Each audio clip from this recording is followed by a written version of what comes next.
Je voudrais vous remercier de votre présence à tous. Faudrait-il que je confesse que c'est un jour d'émotion pour moi.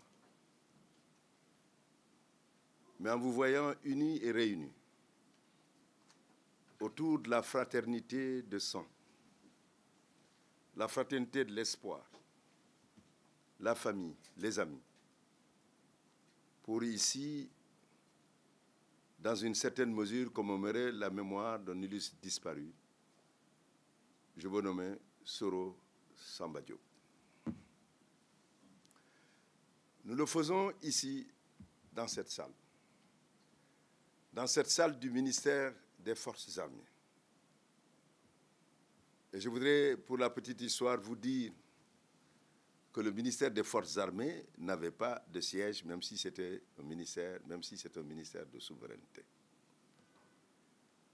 C'est lorsqu'il y a eu cet incident au niveau du ministère, au niveau du building administratif, où le ministère était logé au 8e étage, que nous avons pu déménager ici, en sachant aussi que cet endroit était le domicile du ministre des Forces armées.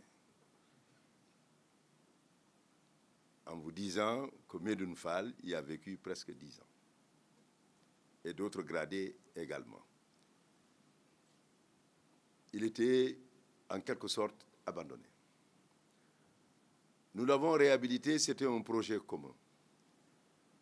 Et nous en avons confié le projet architectural au colonel Ibrahima Ndiaye, directeur des affaires administratives, de l'équipement et du budget du ministère. Et ensemble, pendant près de 3 mois, Soro, tous, nous travaillions sous les arbres. Nous avons pu construire le ministère. Et d'abord, nous sommes restés de l'autre côté, dans le bâtiment central.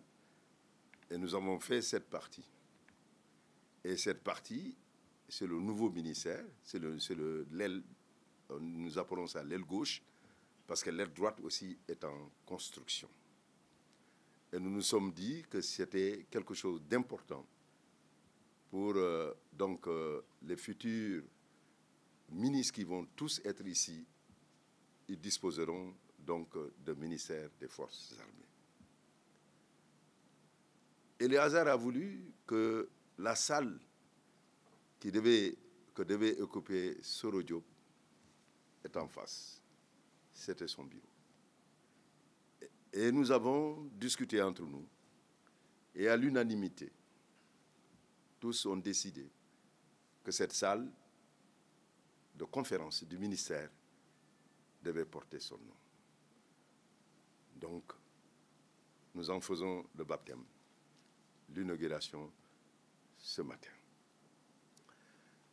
Je voudrais, pour ne pas m'attarder, parce que nous avons déroulé,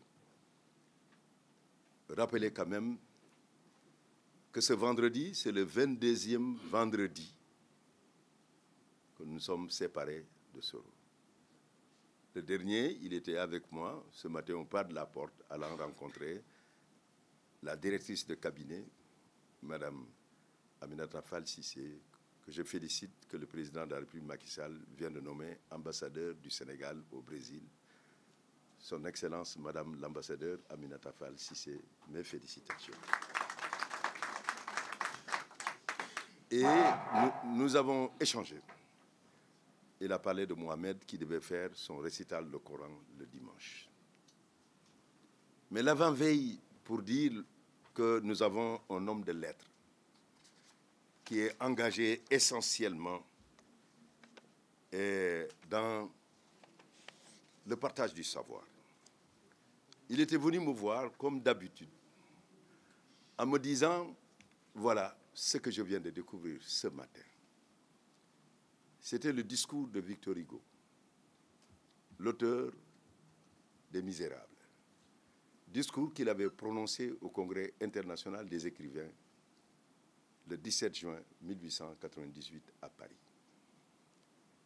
Et le passage qui l'intéressait, un discours très beau, c'est quand il disait, parce que nous étions dans la période de l'industrie naissante, les lampadaires commencé à fleurir dans les rues.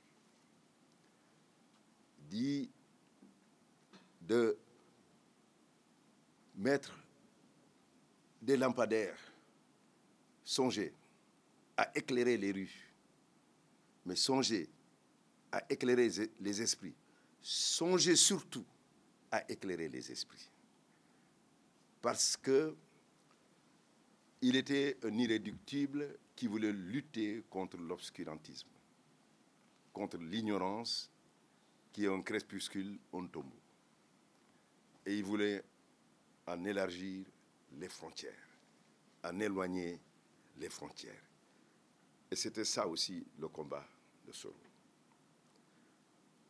Je voudrais, avec l'allégresse de la foi, dire que la mort nous a cruellement séparés.